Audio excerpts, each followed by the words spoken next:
with that, I think we will move towards discussing today's topic, which is the topmost agenda of every senior business leaders in the country as well as around the world: digitalization.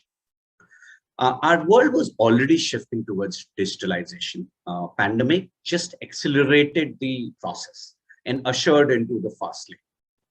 Many organizations were prepared for this change, and they've been working around digitalization for a couple of years. But many organizations got caught unaware as well. My first guest, Mr. Amarnath, has been implementing digital strategy at Accenture since many years and has been on the forefront of the process.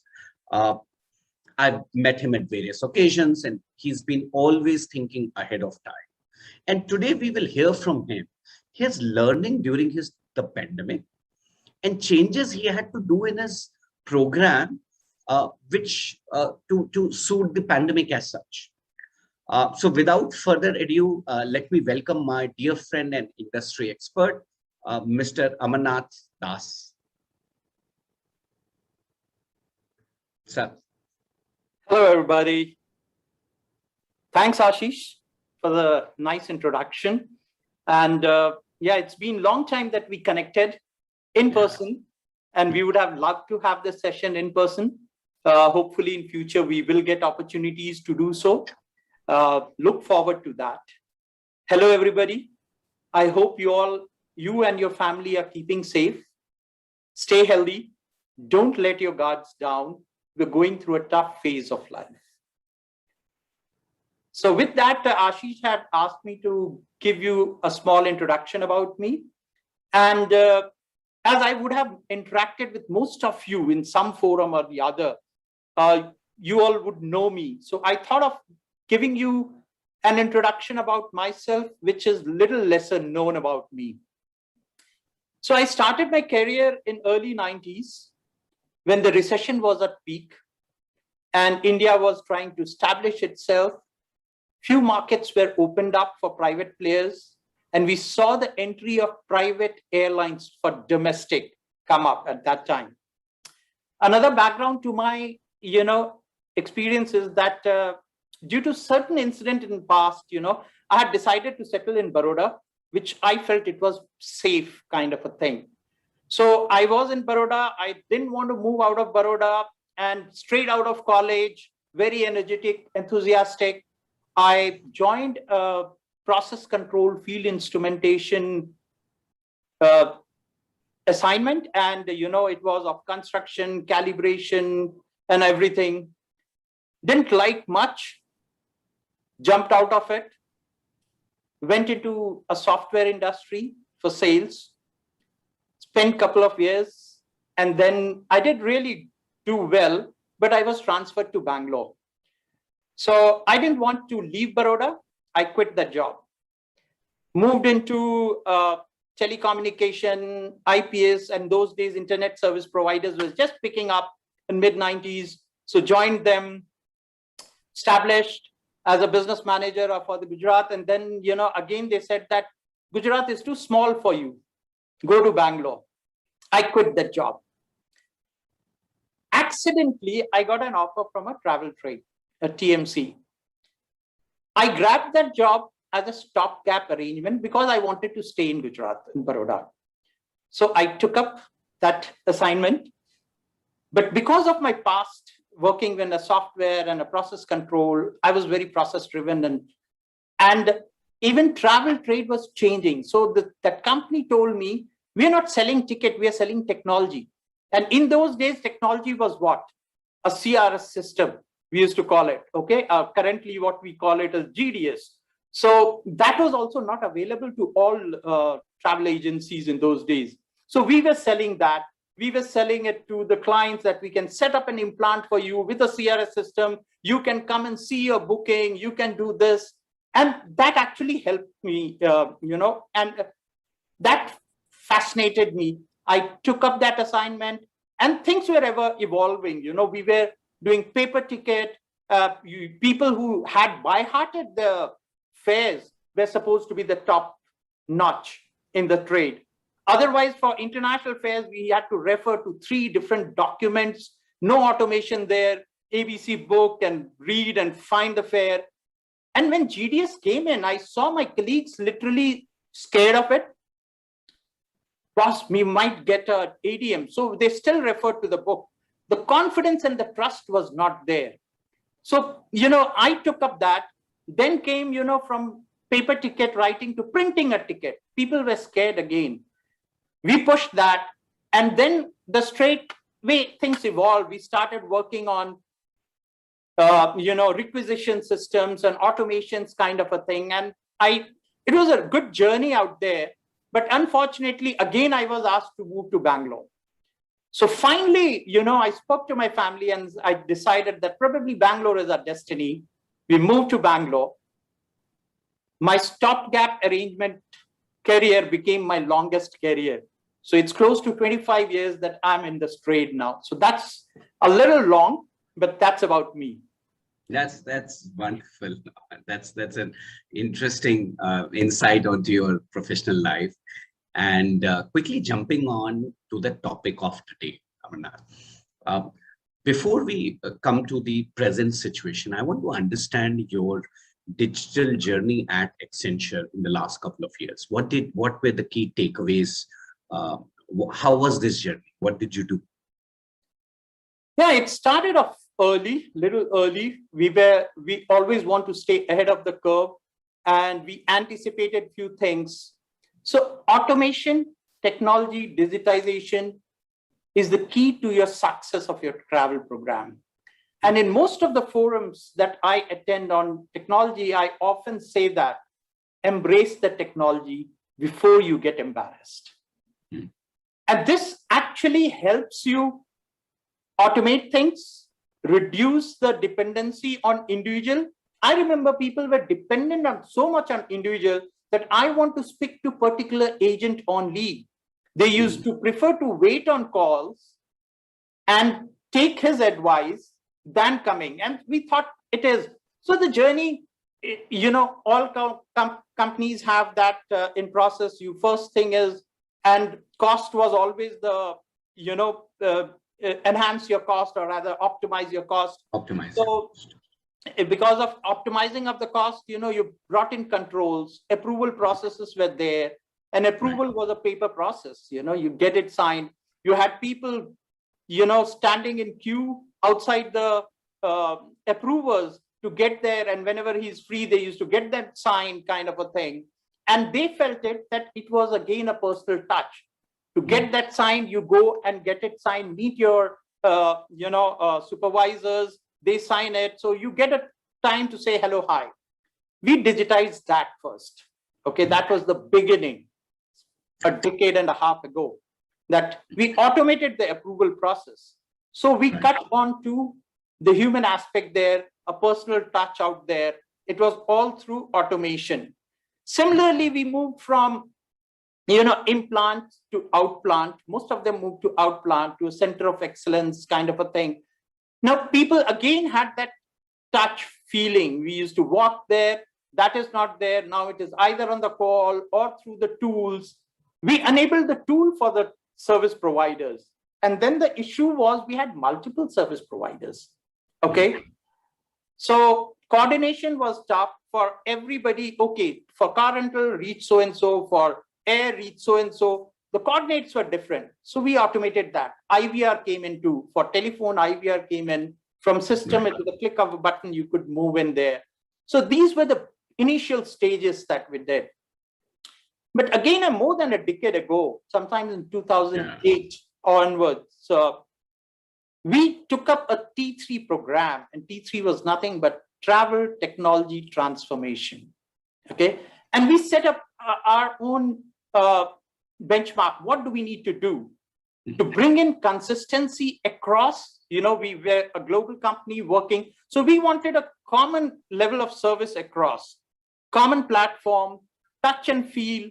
So we decided to do in that phase, first phase was that we made it one GDS, one booking tool, one TMC. So you get a common flavor across, whether you take the service here or there. Then came anytime, anywhere kind of a concept. I'm in India, I've got ticketed out of it. I'm outside. If I want to make changes, how to get that done. So those things came in. We also found many things because things were changing. Systems were tough. Each service provider that we used to tie up, they had a different system, different operating system, and integration was a tough thing. We brought in, connection through API or transfer of file using JSON files through Web Connect or Air Connect kind of a thing. And we started that. So we started, and to eliminate the error, it is always good to eliminate the middle person, or rather the individual managing it. So technology took over. It not only enhanced the experience of the users. Initially, yes, there were resistance. One is that, oh gosh, if I make a mistake, the onus is on me. That went away because people got that used to. We introduced online booking tool. Again, the same issue out there. If I make a mistake, everything is on me. We did, to build in that confidence, we did give them a buffer kind of a thing. That, okay, you make a mistake, we take this. For next 3 months, let's get it this. People got hooked onto it. So that's how it is. And then we decided, because things are changing, automation is picking up fast, things are getting redundant very fast. So we need to have a system which is robust enough for a futuristic adaptation, So we then build in our tool, which is a plug and play model. So whatever new is there, if you want to plug in, it's just plug in, and not that you have to build in the whole thing. Every 3 years, you change your systems kind of a thing. So that was our vision, and that is where we came up, and things was really went off well for us. Excellent. So thank you for summarizing the journey. It gives all of us a sort of a vision of what the organization went through. And you were obviously ahead of the digital game. But the pandemic came really hard. And in fact, the second wave was really intense. We all know that. Now, what I wanted to ask at that point of time, while you were so digitalized, what was your experience personally? What were the key challenges? And most importantly, how did you manage those challenges? A good question. And before I go on to the second phase, I will start with the first phase itself. Okay. Our roles got reversed. We were enablers for travel. Right. We were asked to stop travel. That was the first thing that came up. Safety and security of our people is of utmost priority, number one priority. And we wanted our people to be safe wherever they are. And for that, we had to enable many things. In fact, the funniest part is we were conducting, just like people do their fire drill exercise and other stuff, we do our BCP, a tabletop exercise or a dry run kind of a thing. We also have in our contract that each service provider needs to do that once in a year and present it to us with a full different scenarios. And we had practiced many scenarios, but never in our scenario was a pandemic, this kind of a thing, where the entire world was grounded, nothing was moving.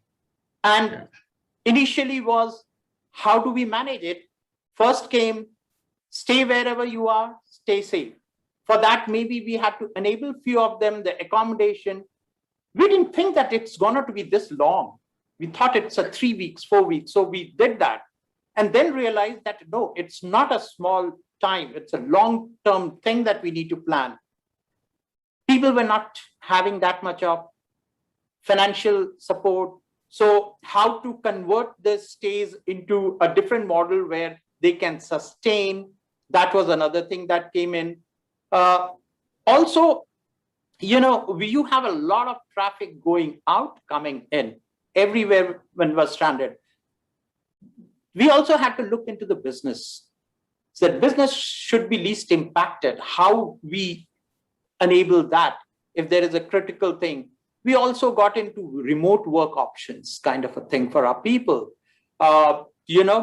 Repatriation when started, the issue was that people had to book on their own. with Vande Bharat flight, initial days. So how to enable that? Because that is not in our system. And we had to bring that into it. So if people were booking themselves, how do we track that people are traveling? So we enable that when you book, please send in a copy of your itinerary to this mailbox, and then it automatically gets tracked. So tracking the people and other stuff. So similarly, a lot of things was happening. We also got into a different kind of works then. One was locally also, many of them had problems with their stay because PGs were shutting down. We had to address that because we needed the resource to work. So we made accommodations for them. There were, our car rental, which was ferrying people, started ferrying laptops and desktops to their homes so that they could continue their work. So business continuity was to be kept. So our roles got totally different. And at the same time, because the travel team got involved in the logistics play of the organization. Yes. And became a critical service provider, internal service provider. Absolutely. Other than that, what happened was we also got little time to relook into our systems, policies, tools, what additional we need to do, and start gearing up for when we open return to travel. What do we need to do that? So we got that time, tweaked around our system, worked for it, automated the RTO, return to office process, automated the pre-travel, because travel was critical. How critical it is, you need to analyze that before you let people. So there was an additional layer built in, and we automated all those stuffs also. So that gave us some time as a breather also to work and to bring in the automation there, so that there isn't an email exchange too much of kind of a thing. So that was the phase one kind of a thing that we dealt with. And between phase one and phase two, I'm very curious to know, so that becomes a good takeaway for our colleagues, is what happened between phase one and phase two.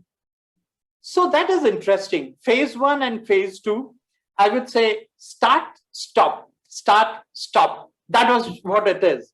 So we had, got time to build in our RTO automation. We kept it separately and not embedded it into our booking tool for a specific reason, because return to office could be a local where the travel is not required. Right. Okay. So we didn't embed it into it, but we had it in our tool that you have to give your RTO number, which gets validated. If it is approved, then only your ticketing gets approved. Okay. So which means, sorry, I'm just bothering you, which means that the travel team became also responsible for managing RTO. That's a huge shift. Exactly. RTO was managed by a separate team, but our job was just to validate. So we validated in our system whether the RTO is approved or not. RTO, again, why we automated was there were various teams involved, client team, contract team, legal team, security team, the leadership. And, to get that approval, everybody, so that was one window where you just upload one after the other, it gets approved. When it gets fully approved, then it gets validated in your travel system, a pre-trip approval. Okay. One question I'm itching to ask you, Kunal. In this whole journey of last 1.5 years, how did the role of a travel manager shifted? Did it become more strategic? Because I think there was more spotlight on travel than any other subject. Do you want to share a bit about that? Absolutely. Absolutely. So travel initially pre-pandemic was just an enabler. Okay. Correct. You were an enabler for your people. But during the pandemic, you became one of the stakeholders, a critical, important component for your people to do business. For everything, you were an advisor. So you became a trusted advisor. From enabler, you became a trusted advisor to your, business leadership team, because the business, for a business, you will need travel. You cannot automate. I remember a long time ago, we had a discussion and I did talk on automating travel in the sense, eliminating travel and bringing digitization into it. It has a very little impact. So here you moved from an enabler to a stakeholder and a trusted advisor to your leadership team. Perfect. You So we require are now inching towards the later part of our session. So now I want to ask uh, you to share the top tips that you want to share with our audience, that if they are going through the digitalization journey, how should and what important point they should be careful about. Well, first and foremost, because duty of care has actually moved up. Many of them were taking it at the back end and, but that has moved up. So you need to have a robust system, travelers tracking. When you select your tool, or while you are planning to have a new tool, or if you're enhancing your existing tool, I would say be futuristic. Don't look into what you had in the past. Look for something which is, futuristic and can enhance the user experience as well as bring in control.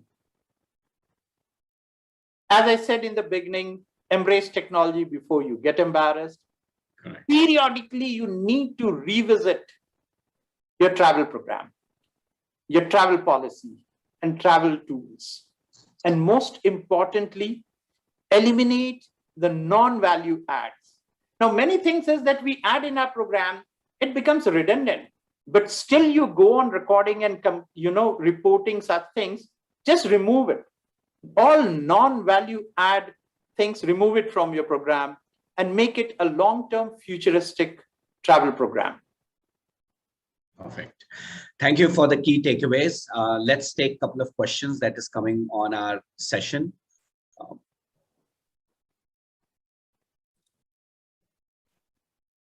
Ashish, there's one question which has come in from the audience, which is, do you think the considerations during and post the pandemic would be different for travel leaders at mid enterprises compared to the travel leaders at large enterprises?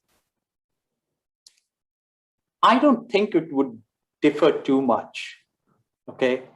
Because every beat a small corporate or a large corporate, travel is important to stay in business. So things would practically remain the same. Yes, one thing I would like to add out here that, technology has a cost and small timers might not be able to spend so much onto it. There are various, shared services kind of a thing whom you can reach. It could be through your TMC or it could be through an intermediary where you can, if you do not have your own complete technology, you could use it. But I would say go in for that. Take it. There's another question. What kind of permanent changes do you envision in business travel in 2022, or where the pandemic ends and once restrictions would be lifted? So my take on, sorry, you want to go ahead? No, change is inevitable. Okay, there isn't any permanent change. Okay, you will have to adjust to the time, what comes and what is in us. I think this will continue. There are lots of restrictions put in. Controls might be little. The additional approvals that is there, that might go away. But there are many good things that would continue for the business. I personally think the biggest impact, the change we're going to see in a couple of years, Ravi, from 2022 to 25, is that while Indians always had visa regulations and they had to be careful about permits, and now more so there's a new dimension of pandemic to that. So travel will not undertake or will not happen until those parameters get fit, which means you have a new variable to play. Now this variable can be fixed via technology, by set of people, but the information in that angle would be very diverse. So that for me is for next 3 years, a permanent change in the way we'll manage business travel. Okay. Absolutely. Ashish, there's another interesting question. would now the top consideration be, hinging around user convenience? When they say user, it's the traveling employee, or is it to be based on the organization's convenience, right? Even if there is a slight imbalance, what would be coming on tops? So I think if this question is coming from a travel manager, so my answer to that travel manager would be a organization's priority is user, and hence user's priority will become the organization's priority. So don't separate these two. You'll be at ease. Look at your company's policies, and your company's policies should be made around user safety and security. I'm sort of repeating myself again, but it's that simple. Yeah, absolutely. User experience will be of priority. It will remain because things are changing. People want service on the road. The user wants service on the road. Amendments are coming, and on the go, he wants to make changes. And he doesn't want to be totally dependent on an individual. It is always good to automate things, and you can get that done. So user experience will be there, but that will be built in with the controls as well. So company controls will remain. Now, what will happen is and this again thing is something which I've been talking for long.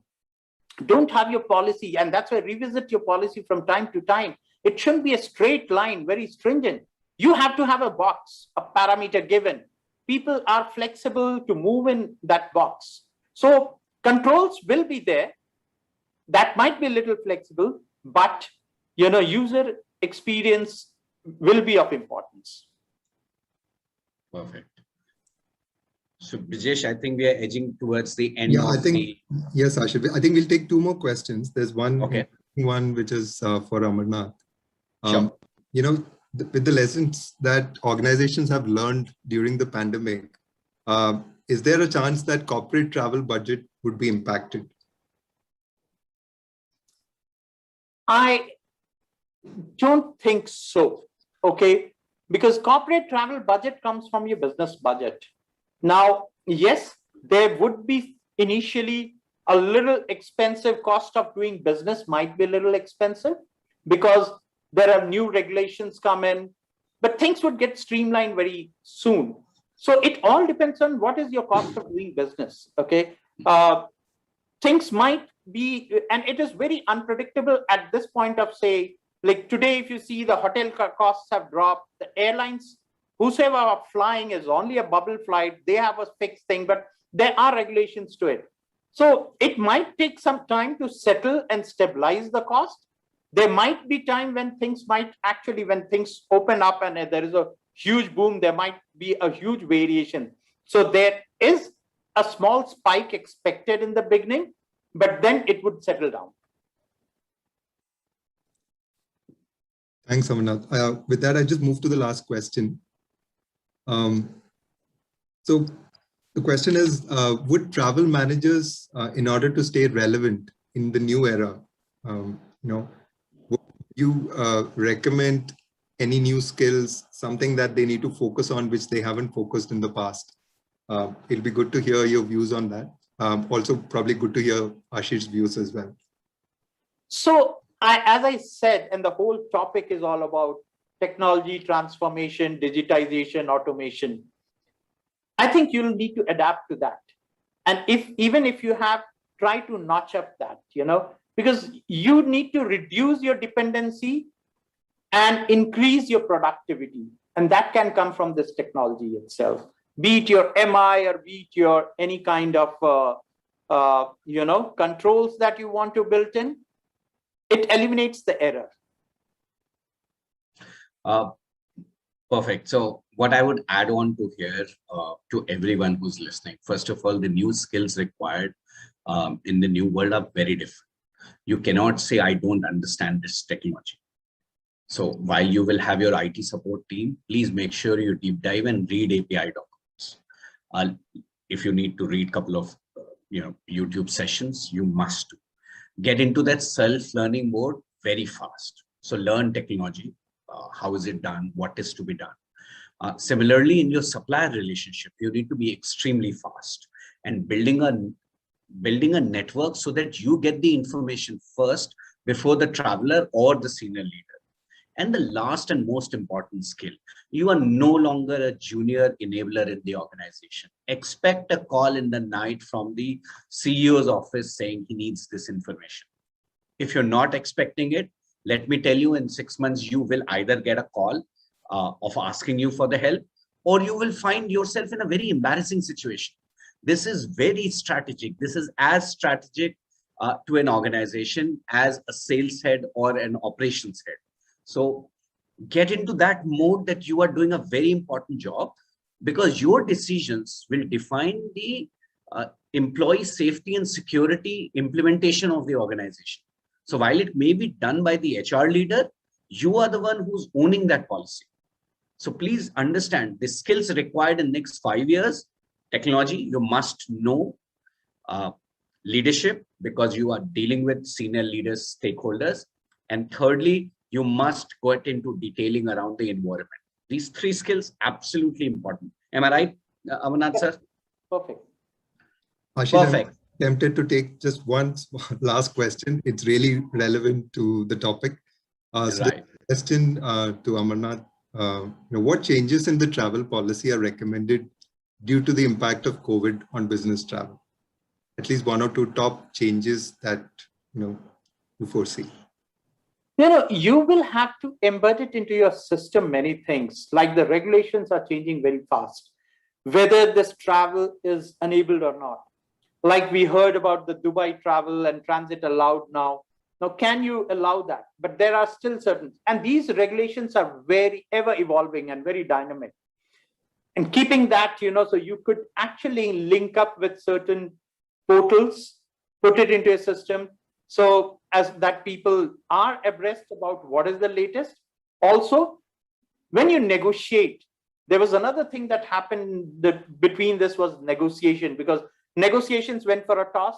What you had negotiation that, you could give that business, we had to revisit that. There was lots of refund to be established. So have a flexibility built into your program than going in for a very fixed and rigid fare. So flexibility will come in more as an ask when you negotiate. So and there will be lots of negotiations going on. It's because things are changing. Oh, absolutely. So towards the end, I know there's so much to talk about right now, and there's so much knowledge we can gain from Amarnath sir. I will only request everyone to sort of put down your questions. We assure you we'll come back to you over emails, asking them, giving you an opportunity. And of course, you should, and you will join our next session, which is the Top Drawer episode 2. I'm not revealing the guests right now, but it's going to be as relevant, as impactful as of this session. Travel, as per me, is inevitable. These digital meetings, what we're doing is okay, it's fine, but it's not going to create the personal touch. Human beings, all of us, are now craving for that digital connect. Markets which are open, US, UK, are already seeing quarter-on-quarter growth. So US was 20% business travel, then it grew to 40%, now it's almost about 60%. Now with that, the travel is definitely opening.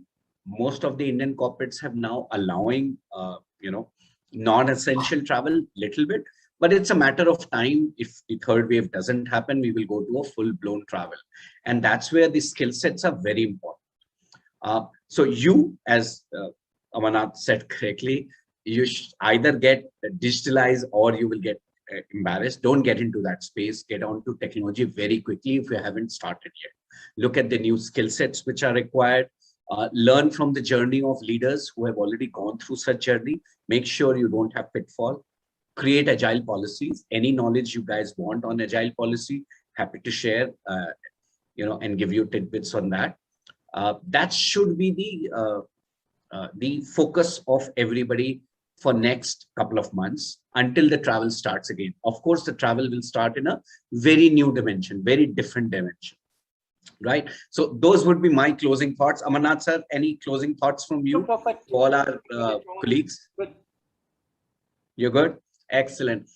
Thank you, everyone. It was a pleasure hosting this session. Thank you, Mr. Amarnath. It was lovely talking to you. And I look forward to seeing everybody on my next episode. Thank you, ITILITE team. Thank you, Brajesh. And bye for now. Thank you, Ashish. Thank you. Now, one small request to the audience. As you press the leave session button, there would be a feedback form that would pop up. Kindly request all of you to, fill that. It will really help us make the sessions more enriching and, very relevant. Thank you all. Absolutely. So much. Yeah, thank you. Please Thank you. do give the feedback. It'll be helpful for us. Right. Bye.